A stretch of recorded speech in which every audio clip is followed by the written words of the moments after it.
नमस्कार दोस्तों, स्वागत है आपका बीपीएससी स्टडी पॉइंट में।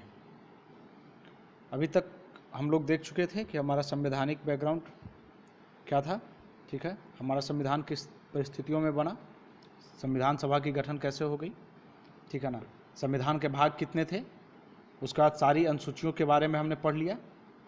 हमारा प्रस्तावना क्या था, किस तरीके से संविधान का वो छोटा रूप है, संविधान की भूमिका के रूप में वो किस तरीके से अपना योगदान दे रहा है, ठीक है ना, एक छोटा कह सकते हैं कि मिरर हमारा संविधान का प्रस्तावना था। ये सारा कुछ हमने देख लिया। अब हम लोग यहाँ से स्टार्ट करने जा रहे हैं भाग 1। अब हमारा संविधान का जो भाग 22 भाग है टोटल हमारा जो संविधान, उसमें आज से पहला भाग स्टार्ट है हमारा, ठीक है। और ऐसे करके धीरे धीरे हम लोग भाग 1, 2, 3, 4 ऐसे कर करके हम लोग पूरे भाग को कंप्लीट करेंगे। बेहद सरल शब्दों में बहुत अच्छे तरीके से ईजिली आपको समझाएंगे। और ये अगर आप मेरा पूरा लेक्चर सीरीज आप देख लिए तो आपको इतना श्योर करते हैं कि आप पॉलिटी में, भारतीय संविधान में या इसकी भारतीय संविधान की एक बहुत बेहतर समझ विकसित कर लेंगे, ठीक है। इसमें कंपटीशन के साथ साथ इस चीज़ का भी ख्याल रखा गया है कि एक आम नागरिक होते के साथ आपको सारी तथ्यों की जानकारी होनी चाहिए कि हमारे भारत में क्या प्रोविज़न है हमारे संविधान का, ठीक है ना, किस तरीके से भारत को बांटा गया, किस तरीके से सारा कुछ, सारा सिस्टम आपको एक सिस्टमेटिक ढंग से दिया जाएगा यहाँ पे। तो अगर आपको अच्छा लगे तो लाइक कीजिए, सब्सक्राइब कीजिए, ठीक है, कमेंट कीजिए। अगर अच्छा नहीं लगे तो आप कमेंट करके बताइए क्या है, डिसलाइक कीजिए, कोई दिक्कत नहीं, ठीक है। इसके साथ आपको एक चीज़ बताते हैं, अगर आप इससे पहले का वीडियो नहीं देखें तो आप जाइए हमारे प्लेलिस्ट में, वहाँ पर जा करके हमारे प्रीवियस वीडियो को देखिए, आप क्रोनोलॉजी से देखिए, सारा कुछ समझ में आ जाएगा आपको। चलिए ये हम स्टार्ट करते हैं। एक्चुअली क्या था कि भारत तो आज़ाद हो गया, ठीक है, भारत 1947 को आज़ाद हो गया। अब भारत आज़ाद होने के बाद, आज़ादी के पहले तो दो तरीके की स्थिति थी भारत में। एक तो ब्रिटिश प्रांत थे जहाँ पर ब्रिटिश का प्रत्यक्ष रूप से शासन चल रहा था, और एक नॉर्मल देसी रियासत थे जहाँ पर राजाओं के द्वारा चलता था, वो अप्रत्यक्ष रूप से ब्रिटिश से जुड़े हुए थे। ये हम देखेंगे इतिहास में, ठीक है ना, कि किस तरीके से सहायक संधि और अलग अलग चीज़ें से ये लोग जुड़े हुए थे। तो दो तरीके का कंडीशन था भारत में, एक तो ब्रिटिश प्रांत थे और एक देसी रियासत था, ठीक है ना। तो चूंकि भारत आज़ाद हो गया तो ब्रिटिश प्रांत तो बोल दिया गया कि ठीक है, आप जाइए, आप मिलकर के आपस में भारत बना लीजिए, या जिसको पाकिस्तान बनाना है पाकिस्तान बना लीजिए। तो भारत पाकिस्तान, ये तो इनका तो मामला ठीक था। लेकिन जो कैबिनेट मिशन आया था वहाँ पर एक गड़बड़ हो गया, और एक जो 1947 का भारत शासन अधिनियम आया था वहाँ पे एक गड़बड़ कर दी गई। और वो एक गड़बड़ ये थी कि वो लोग बताए कि भाई देसी रियासत जो आप लोग हो, राजा लोग को ये छूट दे दी गई कि आप चाहिए तो भारत में मिल जाइए, या चाहें तो पाकिस्तान में मिल जाइए, या चाहें तो स्वतंत्र रह लीजिए। मतलब उनके पास ये पूरी की पूरी छूट थी कि वो क्या करना चाहते हैं। अब आप समझिए, ये हमारा भारत है, ठीक है ना, ये इस तरह से ये पूरा ऐसे भारत है। अब यहाँ पे उस समय 552 रियासत थे। कितने रियासत थे? 552। अगर 552 छोटे छोटे लोग सब तो स्वतंत्र रहना चाहते हैं, 552 छोटे छोटे टुकड़े हो जाए तो आज हमारा जो भारत जिस कंडीशन में है, क्या ऐसा रूप रंग होता भारत का? नहीं होता। तो इसकी जिम्मेवारी दे गई किसको? किसको दी गई? तो अब हमने देखा था पिछले वीडियो में, ठीक है, आपने नहीं देखे हैं तो एक बार जाकर देख लीजिए। वहाँ पर जिम्मेवारी दी गई सरदार वल्लभ भाई पटेल को, प्रांतीय समिति के वो अध्यक्ष थे। वहाँ पर दी गई कि पटेल साहब आप जाइए और लोगों को बताइए या मिलाइए, कैसे भी कीजिए, देसी रियासत का जो प्रॉब्लम है आप सॉल्व कीजिए। और जो सरदार वल्लभ भाई पटेल थे वो बहुत अपनी सूझबूझ से पूरा का पूरा देसी रियासत को मिलाने में सफल हो गए, जिसमें टोटल 552 था। उस 552 में 549 तो बहुत आसानी से मिल गए। इसमें वो बात विवाद कर करके जो भी है वो बहुत ईजिली इसको मिला लिए। लेकिन 3 रियासत ऐसे थे जो थोड़ा झंझट पैदा कर रहा था। 3 कौन कौन वो 3 थे? एक तो हैदराबाद था, दूसरा जूनागढ़ था, और तीसरा कश्मीर था, ठीक है। आपको पता होगा, पिछले वीडियो अगर आप देखे होंगे तो उसमें हमने बताया था कि संविधान सभा के जो सदस्य थे उसमें हैदराबाद अपना कोई प्रतिनिधि भेजा भी नहीं था, ठीक है। यहाँ के शासक भी मुस्लिम थे तो ये नहीं मिलना चाह रहे थे। जूनागढ़ भी नहीं मिलना चाह रहा था। कश्मीर में तो हिंदू शासक थे, लेकिन यहाँ की अधिकतर जनता मुस्लिम थी तो ये भी नहीं मिलना चाह रहे थे। ये तीनों जो है वो स्वतंत्र रहना चाह रहे थे। तो आइए अब इस चैप्टर को शुरुआत करते हैं और देखते हैं कि किस तरीके से पूरे राज्य का पुनर्गठन किया गया, सारा कुछ उसके बाद अनुच्छेद 1 से लेकर के 4 के बारे में हम लोग समझेंगे कि भाग 1 में अनुच्छेद 1 और 4 में क्या लिखा हुआ है, 1 से लेकर के 4 में क्या है, इन सारे तथ्यों को समझेंगे। ये समझेंगे कि हैदराबाद को कैसे मिलाया गया, जूनागढ़ को कैसे मिलाया गया, कश्मीर को कैसे मिलाया गया। ठीक है, जब ये मिला दिया गया उसके बाद भारत में राज्यों की स्थिति क्या हुई। तो जब भारत स्वतंत्र हुआ तो उस समय इन सबको मिला करके 4 प्रकार के राज्य बनाए गए या प्रांत बनाए गए। भाग क उनको 4 तरह से वर्गीकृत किया गया, एक क, एक ख समूह, एक ग समूह और एक घ समूह। 4 प्रकार के प्रांत में, जैसे अभी हम लोग कहते हैं ना, अभी 2 प्रकार का स्थिति है, एक राज्य है और एक केंद्र शासित है। ऐसा उस समय नहीं था। उस समय क्या था कि 4 भाग थे, क ख ग घ समूह थे। तो ये देखेंगे इसके अंतर्गत कौन कौन राज्य थे, कौन कैसे आते थे। उसके बाद ये देखेंगे कि आज की जो वर्तमान स्थिति है, जिस स्थिति में राज्य नाम का वर्गीकरण है और केंद्र शासित नाम का वर्गीकरण है, तो ये कैसे आया, इसके अंतर्गत कितने राज्य आए, कब कौन केंद्र शासित प्रदेश बना, कब वो राज्य में परिवर्तित होते गए, इन सारी चीज़ों को देखेंगे हम। आइए एक एक करके देखते हैं क्रमानुसार। चलिए हमारे साथ बने रहिए, और अगर अच्छा लगे तो आप लाइक कीजिए, शेयर कीजिए, कमेंट कीजिए। ठीक है, चलिए सबसे पहले हम देखते हैं यहाँ पे आर्टिकल 1 देखते हैं, अनुच्छेद 1। अनुच्छेद 1 में लिखा हुआ है कि भारत अर्थात इंडिया राज्यों का संघ होगा। बस इतना लिखा हुआ है। क्या लिखा हुआ है? भारत अर्थात इंडिया जो है वो राज्यों का संघ होगा। अब आप यहाँ पे बोलेंगे कि भाई ये भारत क्यों लिखा हुआ है और इंडिया क्यों लिखा हुआ है। माइंड में ये सवाल आएगी कि सिर्फ भारत लिख देते या सिर्फ इंडिया लिख देते। नहीं, ऐसा नहीं था। हमने पहले भी बताया था आपको कि संविधान सभा में जो भी था वो सर्वसम्मति से पारित कर दिया गया। कोई गतिरोध उत्पन्न हुआ तो इस तरीके से पारित किया गया कि कोई गतिरोध, कोई मतदान नहीं हुआ कि भाई बहुमत से पारित किया गया या कुछ नहीं। कोई भी मर्जी हुई तो 100% मर्जी हुई। ठीक है ना, 100% सपोर्ट के साथ किया गया, पूर्ण रूप से सर्वसम्मति से पारित किया गया। तो यहाँ पर दो तरीके के लोग थे। एक चाहते थे कि भारत नाम डाला जाए इसका, जो अपने इतिहास को एक तरह से अपने इतिहास को यादगार बनाए और अपने गौरव इतिहास के लिए जाना जाए। और एक बोलते थे कि नहीं, भारत नहीं, जो आधुनिक नाम है इंडिया, उसको डाला जाए। अब इन दोनों के बीच में थोड़ा कन्फ्यूजन था कि भाई क्या डालें, भारत डालें, इंडिया डालें। तो वही वाली बात आ गई कि सर्वसम्मति ठीक है भैया, हमारी भी बात मान लीजिए आप, आपकी भी बात हम मान लेते हैं। और दोनों के बीच में हो गया समझौता और बोल दिया गया कि भारत अर्थात इंडिया, मतलब भारत ही इंडिया है और इंडिया ही भारत है। ठीक है ना, तो भारत अर्थात इंडिया राज्यों का संघ होगा। अब ये देखिए, ये राज्य का संघ ये लिखा हुआ है, ये बस एक शब्द है राज्य का संघ, लेकिन इसका मीनिंग जो है बहुत व्यापक है। यहाँ पर 2 तरीके का स्थिति होता है। एक होता है यूनियन, जो कि भारत में है, भारत एक यूनियन है। ठीक है ना, और एक होता है फेडरेशन।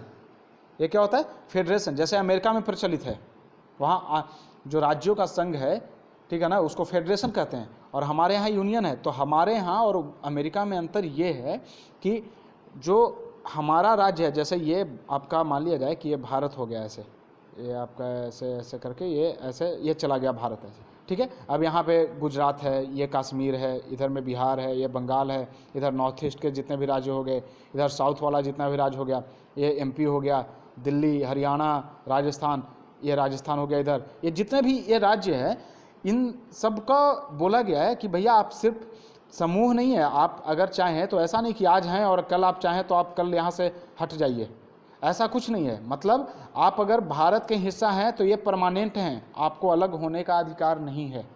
लेकिन अमेरिका में क्या है, अगर अमेरिका में कोई राज्य चाहे कि भैया हम अलग होना चाहते हैं तो वो अलग हो जाएगा, उसके पास में ये अधिकार है।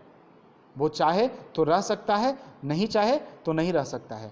तो इसलिए भारत में एक और चीज़ प्रचलित है कि भारत को विनाशी राज्यों का अविनाशी संघ कहा जाता है। अब विनाशी राज्यों का मतलब क्या हुआ? अब जैसे ये है, ये हमारा सिस्टम है। अब यहाँ पर हम देख रहे हैं कि यहाँ पर ये बिहार है, उसके नीचे यहाँ पर झारखंड था। तो पहले ये बिहार और झारखंड दोनों एक था, ठीक है ना। अब इसमें बांट दिया गया, बिहार को अलग कर दिया गया, झारखंड अलग कर दिया गया। अब कल के डेट में संसद का मन करे कि भाई झारखंड तुम शोभा नहीं दे रहे हो, तुम्हें रहना नहीं चाहिए, ठीक है ना, ऐसा कहना उचित नहीं है, लेकिन फिर भी मतलब तुम्हें नहीं रहना चाहिए। और अगर संसद चाहे तो इस झारखंड को उड़ीसा में मिला दे, इस झारखंड को बंगाल में मिला दे, इस झारखंड को छत्तीसगढ़ में मिला दे, या इस झारखंड को बिहार में मिला दे और झारखंड का नामो निशान हटा दे, ठीक है ना। तो मतलब राज्य का तो विनाश कर दिया गया, राज्य खत्म हो गया। लेकिन क्या भारत खत्म हुआ? नहीं, भारत की सीमा को परिवर्तित नहीं किया जा सकता। सिर्फ राज्य, ये राज्य है तो इसको हटा करके किसी और में मिला दिया, किसी और को तोड़ करके कुछ और बना दिया। तो ये सिस्टम है, ठीक है, ये अनुच्छेद 1 में बताया गया कि भारत अर्थात इंडिया जो है वो राज्यों का संघ होगा, विनाशी राज्यों का अविनाशी संघ है, और इससे संबंधित जो लिस्टिंग है कि कितने राज्य होंगे, कितने संघ शासित क्षेत्र हैं, वो सारा अनुसूची 1 में है। आप अगर हमारा पिछला वीडियो देखे होंगे अनुसूची वाला, तो उसमें बताया गया है कि सारा जो सिस्टम है, लिस्टिंग जो है वो अनुसूची 1 में रखा गया है। तो अगर आपसे कोई पूछे कि भाई आज बिहार राज्य है, बिहार को तोड़ करके अगर कोई दूसरा राज्य बनाया जाए तो हमें कौन से अनुच्छेद में बदलने की जरूरत पड़ेगी, तो कौन से अनुच्छेद बदलने की जरूरत पड़ेगी, तो अनुच्छेद 1, क्योंकि प्रथम अनुसूची इसी के अंतर्गत है, तो इसके अनुसार हमें संशोधन करने की जरूरत पड़ेगी। बात आप समझ गए? ठीक है। दूसरा देखो, ये आर्टिकल 2 जो है और आर्टिकल 3, ये दोनों एक ही जैसा है, लेकिन इसमें थोड़ा सा अलगाव है। अब अलगाव कैसे है, अब आइए एक थोड़ा सा मैप देख, उसके बाद आपको समझाते हैं। कहाँ गया मैप? मैप डाला था, 1 मिनट।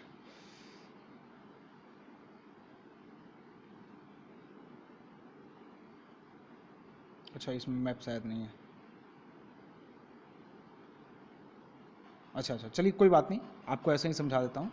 अब जैसे देखिए, मान लिया जाए कि ये भारत है हमारा, ये ऐसे भारत गया, ये ऐसे गया, ऐसे भारत गया, ऐसे ऐसे ऐसे ऐसे भारत आया, ये गया यहाँ से, ऐसे ये आपका ऐसे ऐसे सिस्टम हो गया। ये मान लिया कि थोड़ा बहुत ही बुरा है, मैपिंग तो बहुत बुरा है, लेकिन चलिए कोई बात नहीं, आप समझने के लिए है, ठीक है ना। अब ये यहाँ पर मान लीजिए ये बांग्लादेश है, ये क्या है, ये बांग्लादेश है, यहाँ पर ये बांग्लादेश है, ये यहाँ पर ये नेपाल है, ठीक है, ये यहाँ पे पाकिस्तान है।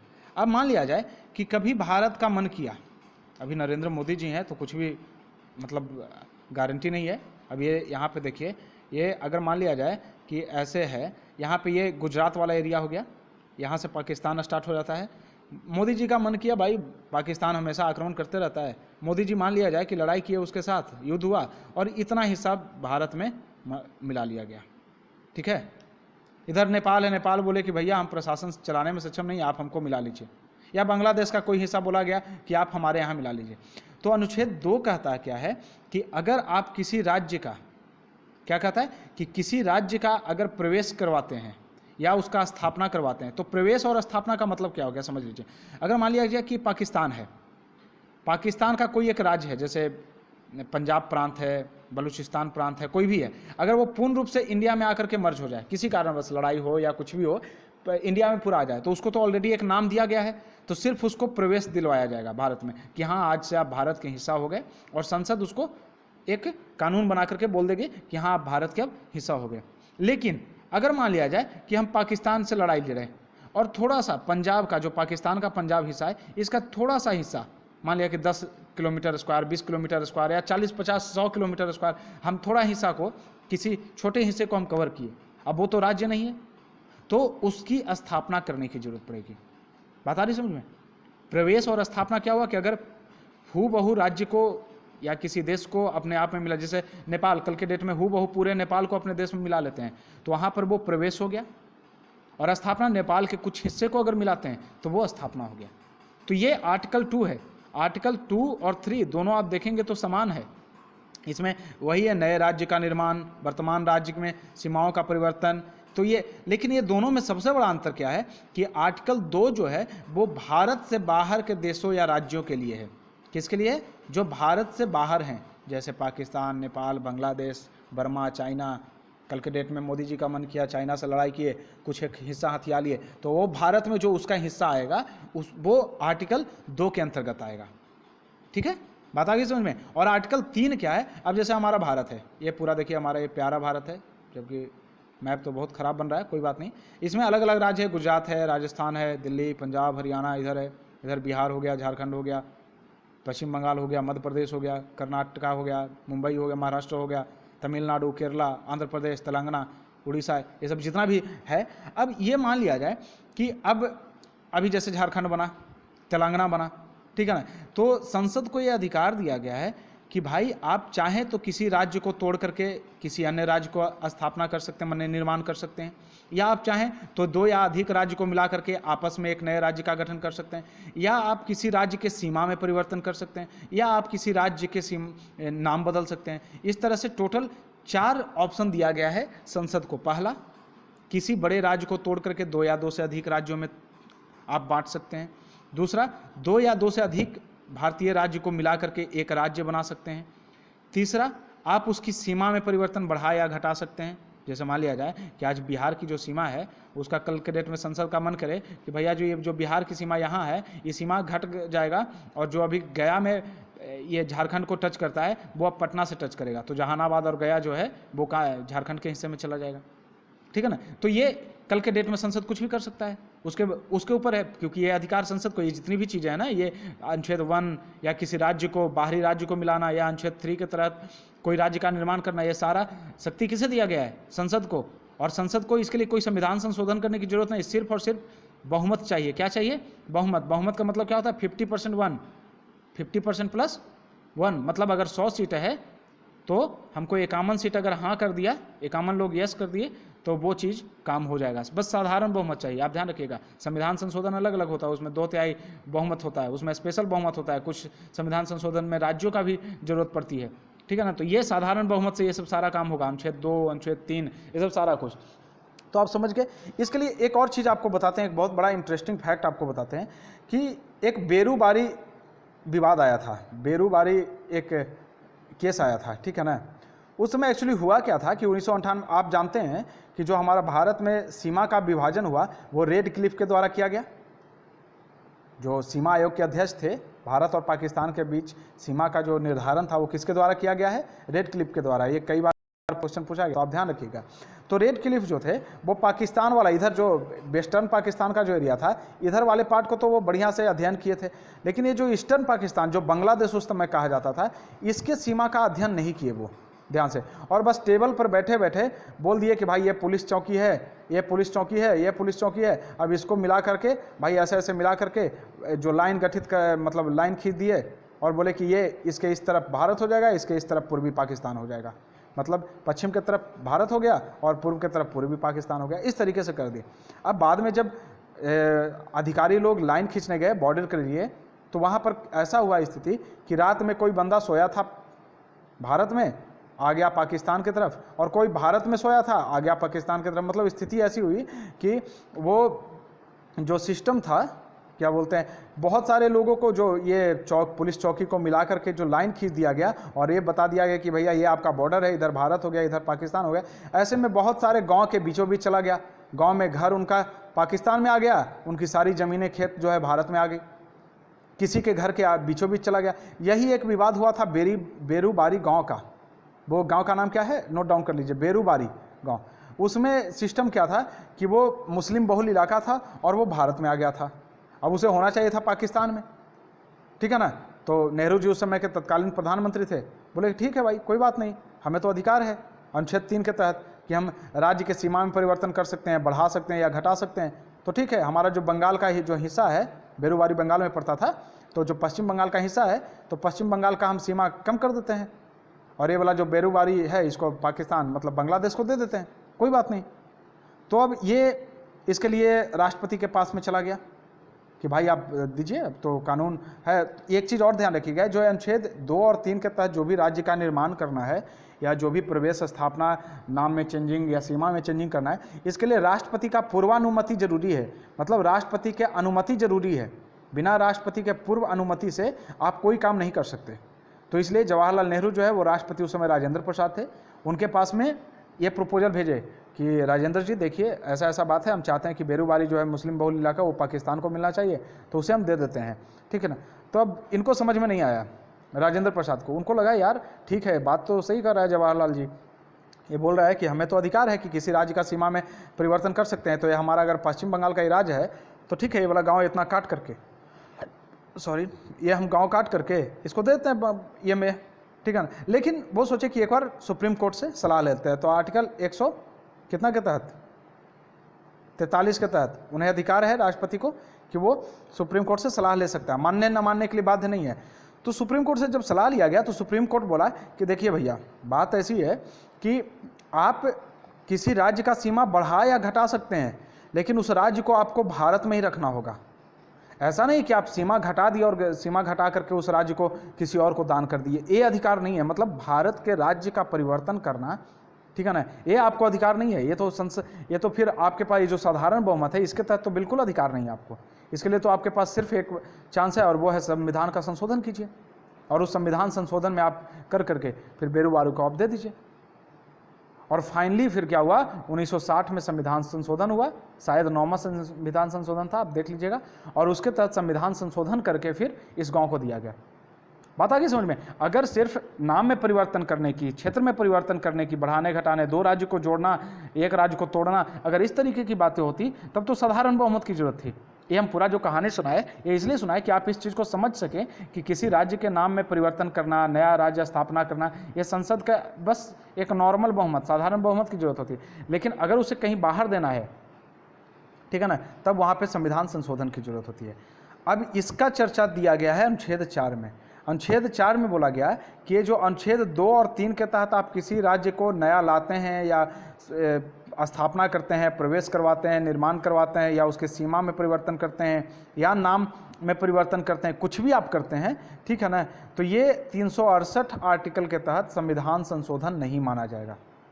आप जानते हैं संविधान संशोधन करने की जो आर्टिकल शक्ति है वो संसद को किससे मिलती है, तो ये आर्टिकल 368 के तहत मिलता है, ठीक है ना, भाग 20 में है। इसको हम लोग बाद में पढ़ेंगे, इसमें डिटेल पढ़ेंगे कि किस तरीके से संविधान संशोधन किया जाता है। तो ये अनुच्छेद 4 अभी ध्यान रखिएगा कि अनुच्छेद 4 में बोला गया है कि भाई अगर आप अनुच्छेद 2 और 3 के तहत किसी राज्य का निर्माण, स्थापना कुछ भी करते हैं तो आपको संविधान संशोधन करने की जरूरत नहीं है।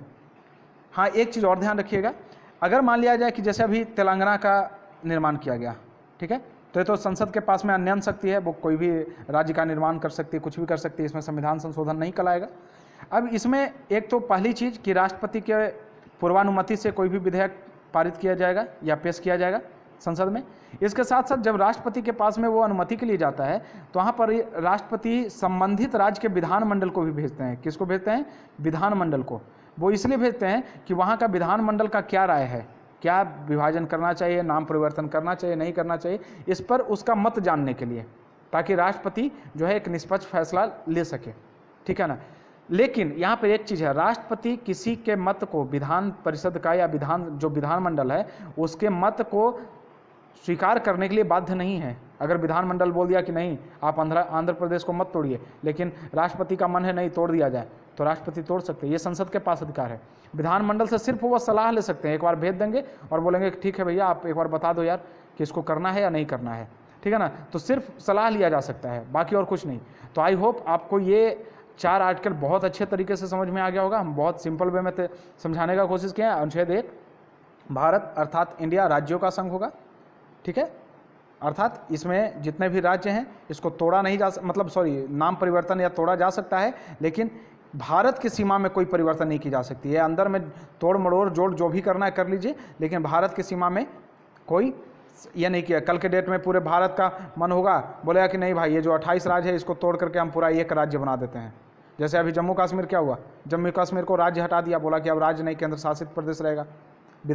ये जम्मू कश्मीर का जो विधानसभा था वो हल्ला का हंगामा, महबूबा मुफ्ती हल्ला हंगामा, उमर अब्दुल्ला हल्ला हंगामा करते रह गए, कुछ नहीं हुआ।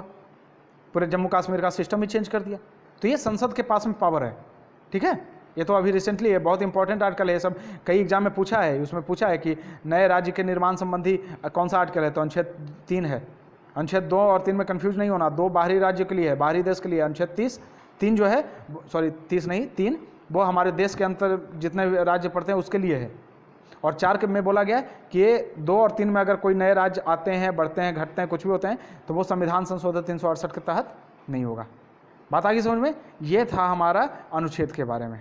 इसमें आपको पहले ही बता दिए कि संबंधित कोई भी विधेयक जो है वो राष्ट्रपति के पूर्व अनुमति से संसद में पेश किया जाएगा, विधानमंडल का सलाह लिया जाएगा, राष्ट्रपति एक बार भेजेंगे विधानमंडल का सलाह संबंधित राज्य के कि हाँ भाई तुम्हारे नाम में सीमा में परिवर्तन किया जा रहा है, तुम्हें क्या, तुम्हारा क्या मत है बताओ। लेकिन उस मत को मानने के लिए बाध्य नहीं है। पूरे तरीके का जो अधिकार है वो संसद के पास में है। सिर्फ साधारण बहुमत से संसद किसी राज्य का नाम परिवर्तित कर सकती है, कुछ भी कर सकती है। जम्मू कश्मीर राज्य से 2 केंद्र शासित प्रदेश में बांट दिया गया साधारण बहुमत से। अभी रिसेंटली देखे हम लोग जम्मू कश्मीर में और लद्दाख में। अभी वर्तमान में कितने राज्य हो, तो 28 राज्य हैं और 8 केंद्र शासित प्रदेश। 8 केंद्र शासित प्रदेश कैसे हैं ये भी हमने बता दिया। दमन दीव और दादर नगर हवेली को मिला दिया गया है, ठीक है ना। दमनदीप और दादर नगर हवेली को मिला दिया गया है 2020 में। तो ये सब सारे फैक्ट को आप याद रखिएगा, इंपॉर्टेंट है। चलिए, ये सारी चीज़ें हो गई। अब हम लोग पढ़ेंगे नेक्स्ट जो हमारी वीडियो आएगी उसमें हम लोग पढ़ेंगे कि स्वतंत्र भारत के समय प्रांतों की स्थिति क्या है, क्योंकि ये कहीं वीडियो लंबा ना हो जाए, इस कारण हम इसे यहीं पर रोकते हैं। अगले वीडियो में हम लोग पढ़ेंगे स्वतंत्र भारत के समय प्रांतों की स्थिति क्या थी, आज जो वर्तमान में राज्य है इसके बारे में पूरा पढ़ेंगे, देसी रियासत को किस तरीके से मिलाया गया इसके बारे में पढ़ेंगे। चलिए, अगर अच्छा लगा, हमारी तो कोशिश यही है कि आपको बहुत ही सिंपल वे में आपको समझाया जाए, ठीक है ना। क्या और इतनी गारंटी देते हैं कि अगर एक बार मेरा पूरा लेक्चर सीरीज आप देख लिए तो आपको किसी तरीके का पॉलिटी में कोई दिक्कत होगा नहीं, ठीक है ना। तो अगर अच्छा लगा तो आप लाइक कीजिए, शेयर कीजिए, सब्सक्राइब कीजिए। उसके बाद आप अच्छे से पढ़ाई करिए, अपना ख्याल रखिएगा। धन्यवाद।